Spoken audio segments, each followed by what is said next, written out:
नमस्कार मित्रांनो, आज आपण बघणार आहे की डिप्रेशनमध्ये सुरुवातीची 8 लक्षणं काय काय येतात. तर सगळ्यात पहिलं त्या पेशंटला असं वाटू लागतं की मन उदास वाटू लागतं, सतत दुःखी असल्यासारखं वाटू लागतं. दुसरं लक्षण आहे की पेशंटची भूक कमी जास्त होऊ शकते. म्हणजे कोणाची भूक डिप्रेशनमध्ये वाढते सुद्धा आणि कोणाची भूक कमी सुद्धा होते. आवडत्या गोष्टींमध्ये रससुद्धा वाटायला कमी होतो. म्हणजे ज्या गोष्टींमध्ये त्या पेशंटला आधी आनंद वाटायचा त्या गोष्टींमध्ये सुद्धा आता रस वाटत नाही.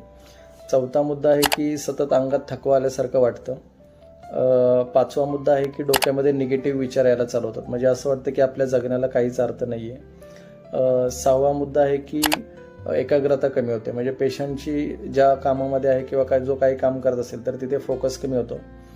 सातवा मुद्दा आहे की सतत चिडचिड होते पेशंटची किंवा त्या पेशंटला एकटं असं राहावं वाटतं. म्हणजे लोकांमध्ये जाऊसे वाटत नाही, सतत एकट्यामध्ये राहावं वाटतं.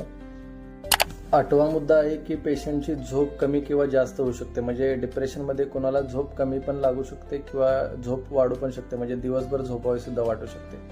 जर अशी काही लक्षणं असतील तर तुम्ही तुमच्या जवळच्या डॉक्टरना दाखवू शकता किंवा जे होमिओपॅथिक डॉक्टर आहेत त्यांना सुद्धा दाखवू शकता. कारण होमिओपॅथीमध्ये डिप्रेशनवरती भरपूर चांगल्या प्रमाणात औषधं दिली जातात. धन्यवाद.